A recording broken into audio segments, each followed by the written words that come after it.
नमस्कार, जय हिंद साथियों। फिर से स्वागत करता हूं। देखिए, आप ही के बने अपने चैनल पे। देखिए, लगातार मुद्दे में चलते आए। आपने 1 जनवरी मनाया और 1 जनवरी के दिन ही क्या मनाएंगे, उसके अगले दिन ऐसे मुद्दे में हम लोग यहाँ पर जिक्र करने के लिए आज यहाँ पर उपस्थित हुए हैं। आपको पता है, वो कानून फिर से आया और फिर विवादों में रहा और अभी तक रिकॉर्ड रहा है। जब जब ये कानून आ रही है, या आप कह सकते हैं कि बीजेपी जो भी कानून लाती है, कुछ ना कुछ विवादों में चला जाता है। हम उसी कानून की बात कर रहे हैं। क्या हिट एंड रन के कानून आए। आखिर ये मुद्दा क्या है और क्या ऐसी परिस्थिति बन गई कि आखिर लोग सड़कों पर उतर गए। और लोग क्या, सबसे ज़्यादा सड़क पर उतरने वाले व्यक्ति कौन थे? तो ड्राइवर क्लास के व्यक्ति थे।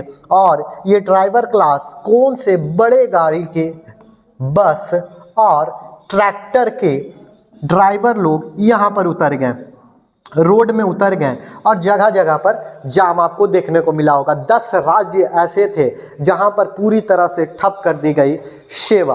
और आपको पता है, रेलवे के बाद अगर किसी तरह का गुड्स एंड सर्विस जो सप्लाई होता है, सबसे बड़ा जो साधन है वो कौन रखता है? तो वो ट्रक हमारा सबसे ज़्यादा गुड्स एंड सप्लाई करने में मदद करता है। लेकिन ड्राइवर आ गए रोड पर। अब कहानी समझिए, ये आखिर क्यों हुआ?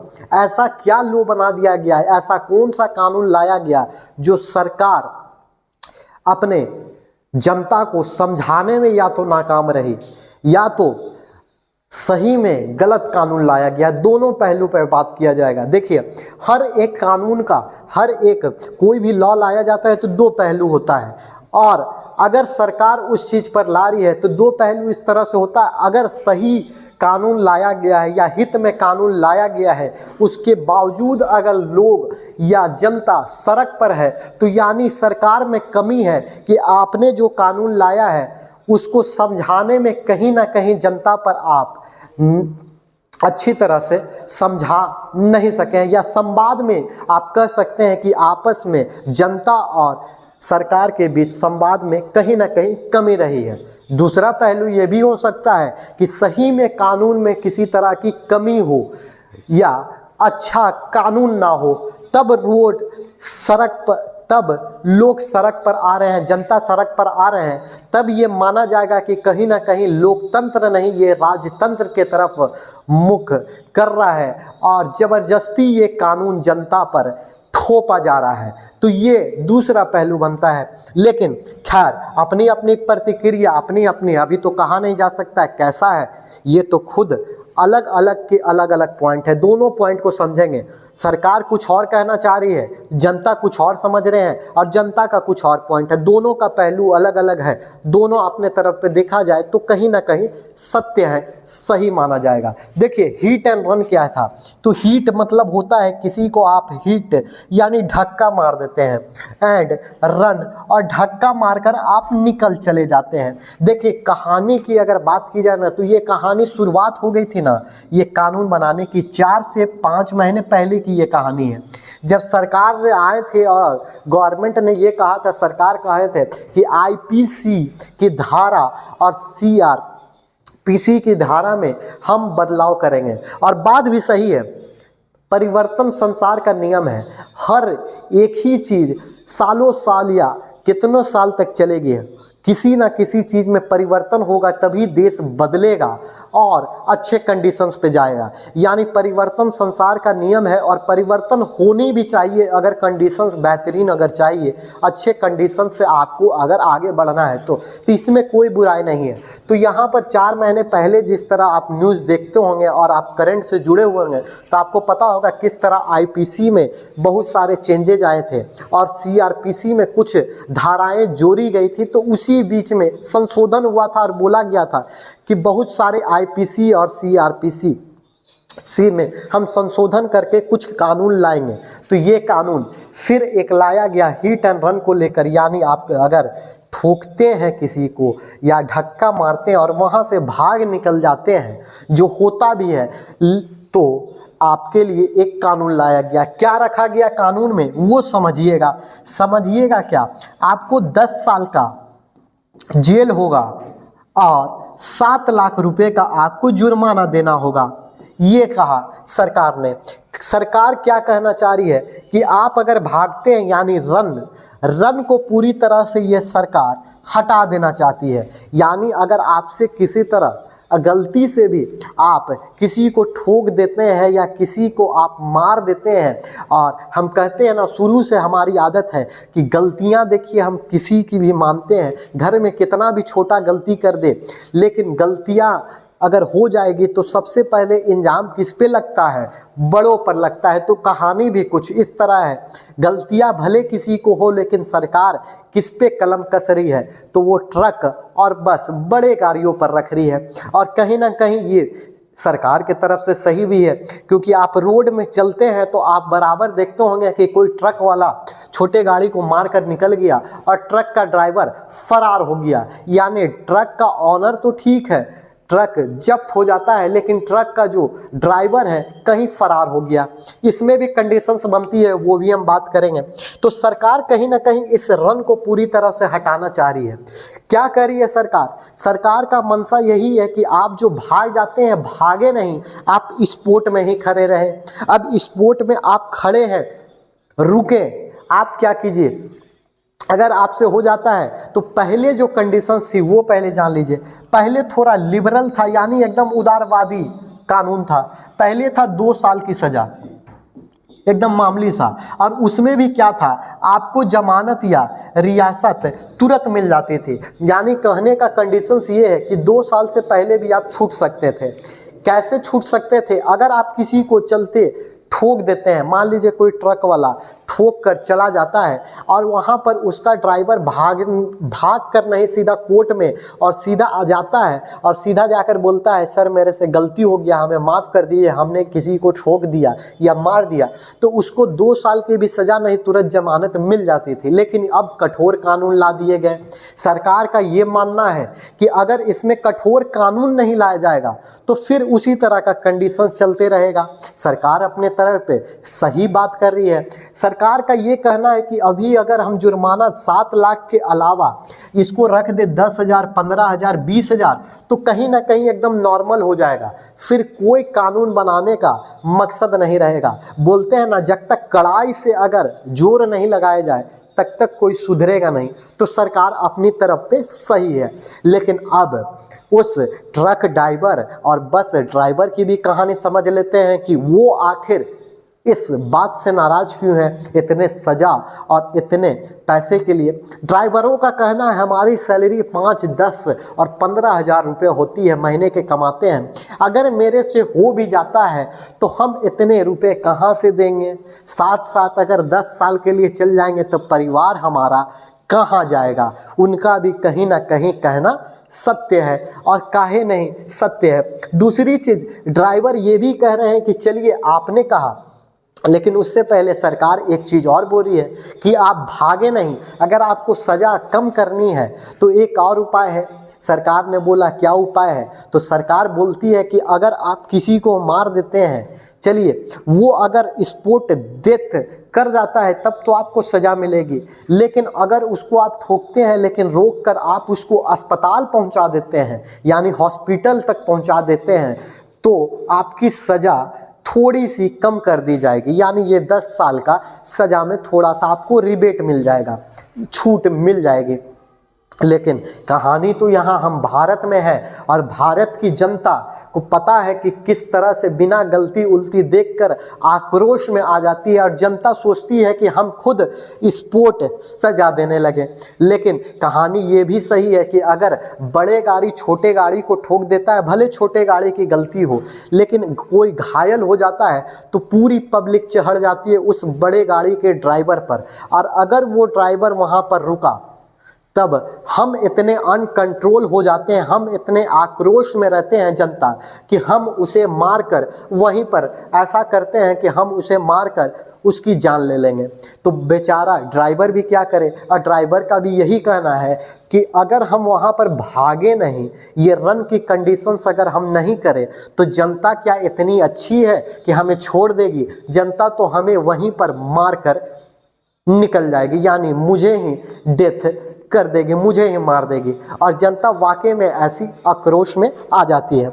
अब कहानी ये भी है कि हम तो इतने सुधरे हुए नहीं हैं, लेकिन सभी तरफ आप कैसे बोल सकते हैं बड़े गाड़ी की ही गलती होगी।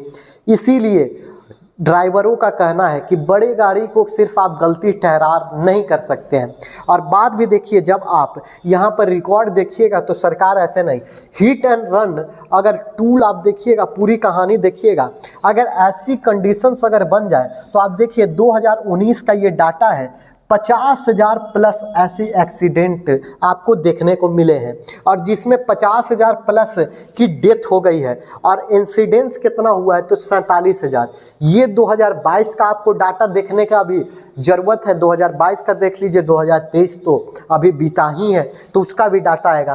तो लगभग देखिए ना, हर साल कितने लोगों की डेथ होती है भारत में इस एक्सीडेंट से, हिट एंड रन से, तो 50 की यानी 50,000 लोग की मृत्यु होती है। अब बताइए, 50,000 लोग की जान जा रही है, और 50,000 लोग अगर मारने वाले हैं तो बस ड्राइवर यानी 50,000 बस ड्राइवर अगर चले जाएंगे जेल तो समस्या तो होगी, फिर ड्राइवर कौन बनेगा और ड्राइवर रहेगा कौन? तो कहीं ना कहीं ट्रांसपोर्टेशन में भी दिक्कत होगी। एक दिन का हड़ताल हुआ, और यहाँ तक कहानी बन रही है कि एक दिन के हड़ताल में भारत को 2,000 करोड़ का नुकसान हुआ है। ये 1 से 2 दिन के हड़ताल में सिर्फ ट्रक और बसों का हड़ताल 2,000 करोड़ का ऐसा अनुमान लगाया कि नुकसान हुआ है। तो आगे क्या किया जाए, ये भी समस्या है। तो इसीलिए सरकार ने फिलहाल इस कानून को रोक कर दिया, और आप देख रहे होंगे अब यात्रा चालू हो गई होगी। इस पर विचार किया जाएगा, और विचार करना भी चाहिए, दोनों एक्सपेक्ट को देखना चाहिए, आखिर क्या किया जाए। अगर वहाँ पर रुक जाएगा, अगर वहाँ से भागे नहीं ड्राइवर, तो वहाँ की जनता नोच खाएगी। अगर वहाँ से भाग जाएगा तो सरकार अब ले आई है कि इतने 10 साल की सज़ा और 7 लाख रुपए, तो कोई जन्म में मुझे लगता है कि उसको दे पाना बहुत मुश्किल का काम हो जाएगा ड्राइवर को। तो ये एक कंडीशन बहुत बड़ी बन गई है। लेकिन सरकार का तो अलग मत है, अगर हम साल को कम रखें और पेनल्टी कम रखें तो फिर वही बात आ जाएगी, जो पुराना कानून 2 साल का है तो फिर कोई इतना लिबरल टाइप का लेगा।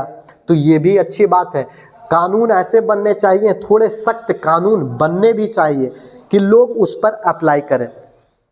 लेकिन कहीं ना कहीं ये भी सत्य है, और इसको आप ठुकरा नहीं सकते हैं।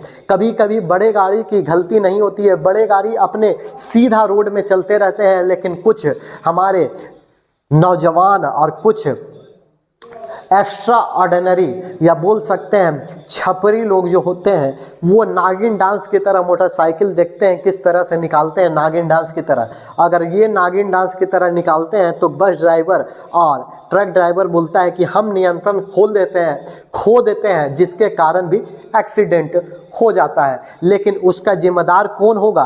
तो उसका जिम्मेदार हम होंगे, और छोटा गाड़ी छूटकर चला जाएगा। तो फिलहाल इस मुद्दे को सरकार ने रिकंसिडरेशन के लिए रोका है, और बात भी सही है कि थोड़ा सा ड्राइवर के मत से भी सोचा जाए, और इसमें सुधार की आवश्यकता देखने को शायद मिलेगी। अब मामला क्या था? तो मामला देखिए यही था, वाहन में किसी घायल होने पर ड्राइवर अगर पीड़ित को पुलिस स्टेशन या अस्पताल ले जाता है तो उसे कम सज़ा मिलेगी, जो मैंने बताया। नेक्स्ट क्या है, हिट एंड रन केस में 10 साल की सज़ा मिलेगी, ये क्या? और स्नैचिंग के लिए कानून नहीं, अब कानून बन गया है, ये एक बड़ी पॉइंट है। और देखिए, सिर पर लाठी मारने वाले पर अभी सामान्य झगड़े की धारा लगती है, लेकिन अब कानूनी चेंज होने वाला है। अगर ब्रेन डेथ अगर हो जाती है, किसी को सिर में अगर लाठी मारा जाएगा और अगर उसकी ब्रेन डेथ वहीं पर हो जाती है, तो आपको सज़ा काटना होगा भैया, 10 साल का आपको सज़ा मिलेगा। अब देखिए, कुछ प्रावधान जो सरकार है, जो आपको मैंने बोला कि 4 महीने पहले जो ये हुआ था आईपीसी में बदलाव, तो उससे भी आप रिलेटेड कुछ कानून जान लीजिए जो सरकार लाने वाली है, जिसमें बदलाव होने वाले, प्रमुख बदलाव होने वाले हैं, या प्रमुख बदलाव आपको देखने को मिलेगा।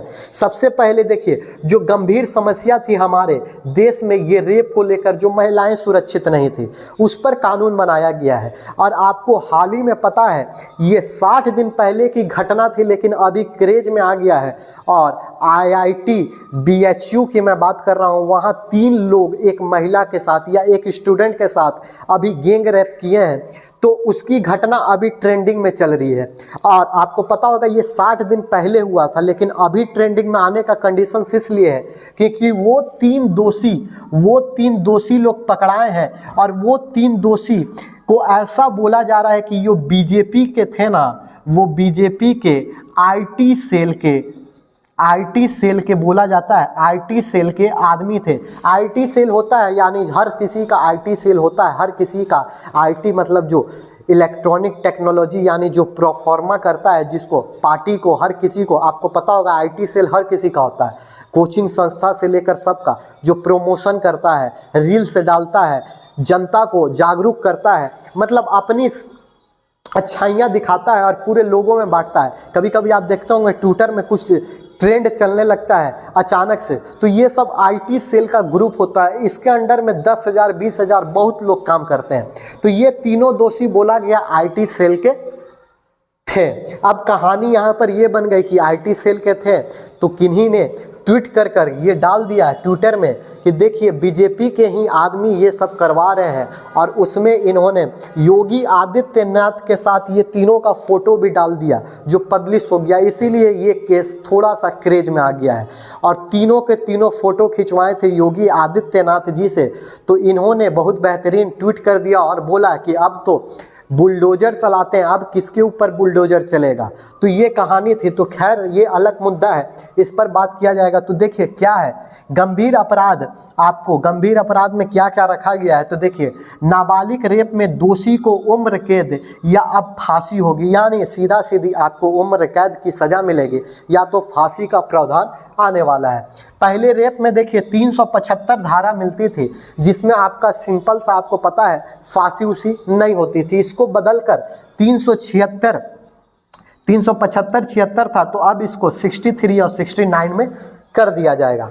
देखिए हत्या की धारा 302 थी, अब उसको 101 में कर दिया जाएगा। फिर देखिए गैंग रेप, जो मैंने अभी कंडीशंस बताई वहाँ की बीएचयू के, तो देखिए गैंग रेप के दोषी को अब 20 साल तक की सज़ा, और नहीं तो जिंदा रहने तक आपको जेल की ही सज़ा काटनी होगी। हो सके आप अगर इस तरह की घटनाएं करते हैं तो आपको जिंदगी भर फिर जेल की चक्की काटना होगा, जेल का सफ़र। अब फिर मॉब लिंचिंग में फांसी की सज़ा। मॉब लिंचिंग क्या होता था ये जान लीजिए। मॉब लिंचिंग भीड़ में किसी को मार दिया जाता था। ये जो कंडीशंस और ये बराबर देखने को मिलता था, खास करके धर्म निरंतर में ज़्यादा देखने को मिलता था। इस धर्म के लोग इसको भीड़ में मार दिए, इस धर्म के लोग इसको घेर कर मार लिए, तो ये जो कंडीशंस होती है इसको बोलते हैं मॉब लिंचिंग। तो मॉब लिंचिंग में अब सीधा अपराध को क्या किया जाएगा, फांसी की सजा सुनाई जाएगी। बाकी ट्रायल में भी कुछ बदलाव देखने को मिले हैं। सबसे बड़ा जो ट्रायल में बदलाव देखने को, ट्रायल मतलब जब आपका केस चल रहा है एफआईआर, उसमें सबसे देखिए पहला बदलाव देखने को मिला, किसी भी केस में बदलाव देखने को मिलेगा। 90 दिनों में क्या हुआ इसकी जानकारी पुलिस विक्टिम को देगी। देखिए किसी भी केस में अगर 90 दिनों में क्या हुआ है इसकी जानकारी पुलिस जो विक्टिम है उसको देना अनिवार्य कर दिया है। और एक क्या है, किसी व्यक्ति को गिरफ्तार करने पर पुलिस को उसके परिवार को जानकारी देनी होगी। पहले क्या कंडीशन था, किसी पर एफआईआर लगा या कुछ भी लगा, सीधा आदमी जाता था उसके घर उठा कर ले आता था या कहीं से पकड़ कर उसको ले आता था, बताया नहीं जाता था।